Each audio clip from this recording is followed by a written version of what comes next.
Oh, hello guys, welcome back. Someone asked me a question on Children of Loki, and I can't answer that personally. I haven't had that experience, but there are a lot of unverified children, spouses, such forth and so on that Loki is said to have, and I think it's up to each person in personal reflection to see if that is so. And the person had said he was really excited for me to hear this today, and I believe him. And I thought, this is funny because last night he was in his glory and was so happy, and we had rededicated the house to him and did all the stuff, and he's flying high, and I'm having the best time ever with him. Then he got petty. And I don't know where this comes from either, but he's been doing this lately. He'll be very godly, very perfect God, very God you could serve for all eternity. Then he turns.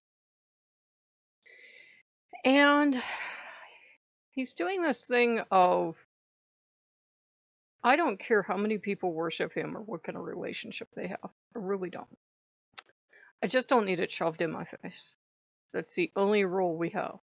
I don't need it shoved in my face. I don't seek it out. If I keep tripping over it, it's not going to be a happy, fun time.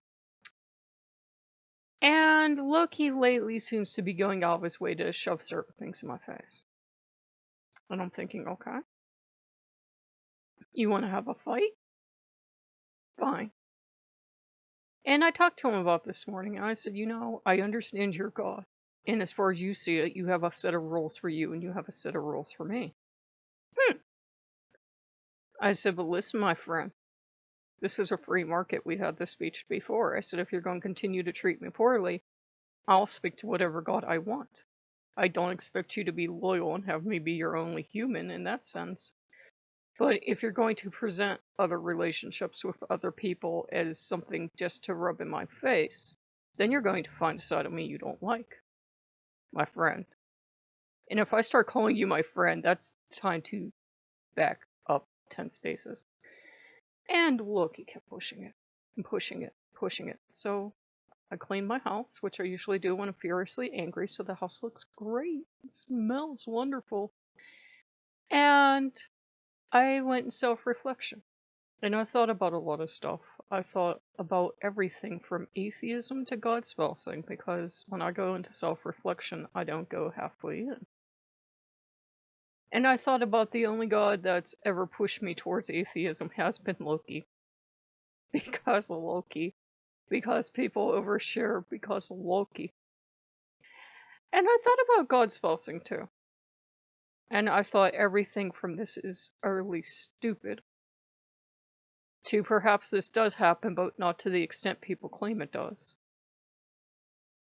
To this is all stupid. The gods don't exist. I'm an atheist from this time forward.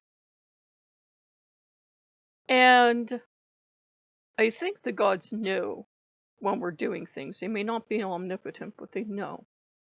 And when I get really calm and I'm reflecting and I'm listening to music, Apollo and Hermes showed up.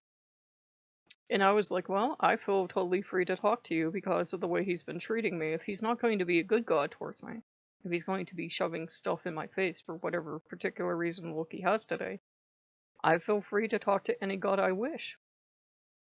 And Apollo reasoned through things with me. And Apollo knows I have a huge atheistic bent. And he actually, I think he, in a sense, admires it, not that I'm a special snowflake princess, but that I will use logic and reason on things.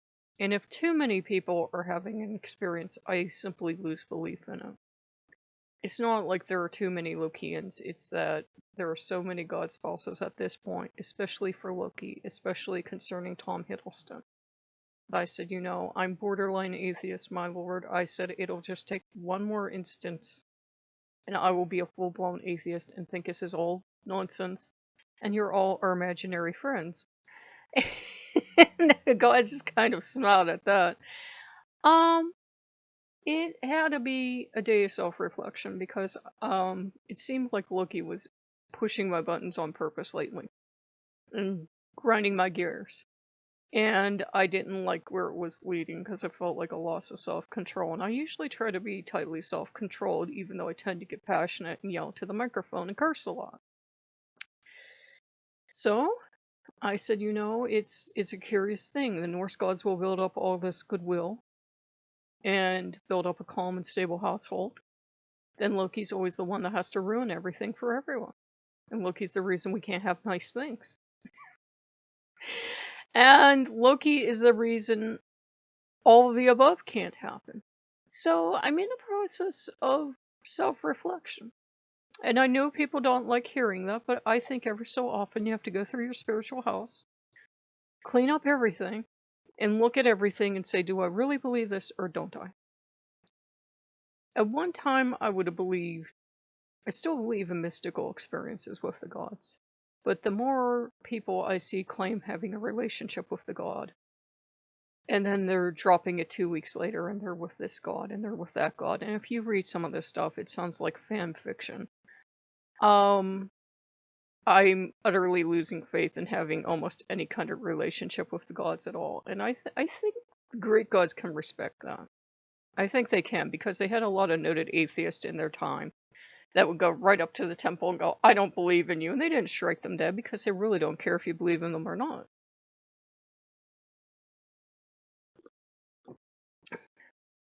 And Loki, for his part, has vacated the premises. And it isn't because Hermes and Apollo showed up, though he did go off in a huff. It's because the Norse gods see me talking to the Greek gods, and they know that's the sign that I'm gathering calmness and wisdom and advice around me. Because if the Norse gods are going to keep consistently doing these things and making foolish decisions and supposedly pushing me away or whatever their grandmaster plan is, I'm going to start dismantling everything and looking at everything and seeing where the issue with the engine is, because that's in my nature.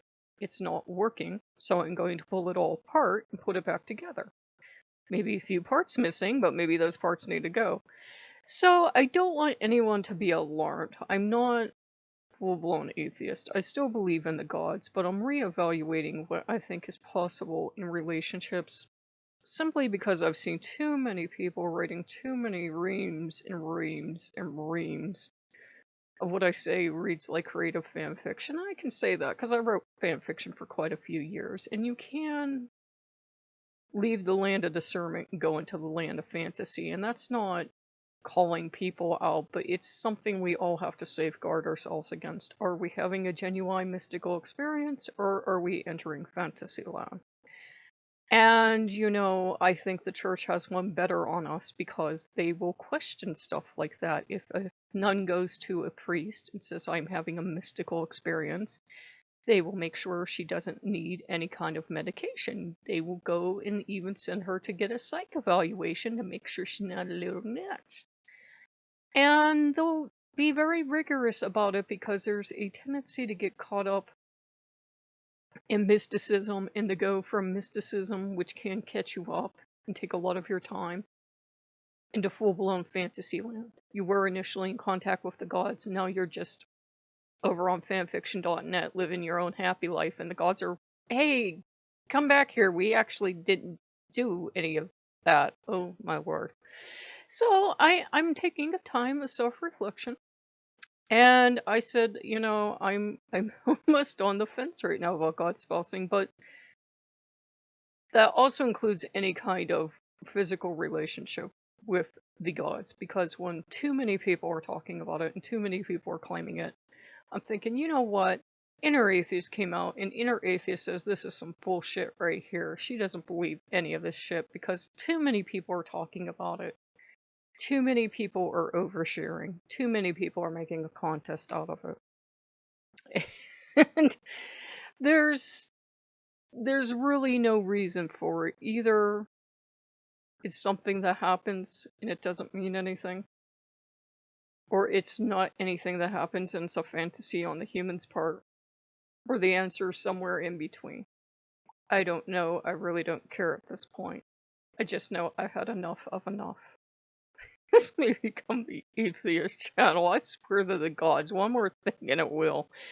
So, in happier news, we're waiting on a snowstorm. And I don't hate the gods for this. Loki's divine nature is to be a colossal pain in the ass and to be his own worst enemy. And every time everything's going wonderful for him, I mean, we were perfectly in sync. He will purposely destroy it. I don't know why the fuck he does it. I don't care, because if he taught me, I couldn't sit there and cry and feel sorry for myself because of my past. He gets the same treatment. I don't put my gods up on a pedestal. If they're going to expect the treatment, they can go elsewhere. I'm not going to do that.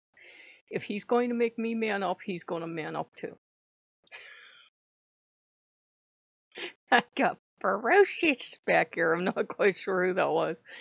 But yeah, guys, I just need to take a little time. I will still be online. I'll still be doing stuff, but I need to take a little time to sort all that out, because I think it's really easy to watch videos and then decide you want an experience too and claim you've had an experience, or to just go off into your imagination, or to just have a mental disorder that wasn't diagnosed. And I'm like, well, I have to be logical about this. And I know they say Fox Totem people are not supposed to be logical. We're supposed to just follow our heart and be whimsical. But none of the gods would let that happen. This was supposed to be a happily mixed household, and now it feels like I'm in the middle of a war where it's either Norse or Greek and nobody's agreeing to get along, and I will take the nuclear option and not serve anyone. We all know I will. So if you like what you see, like, comment, subscribe, and I will see you later. Bye bye.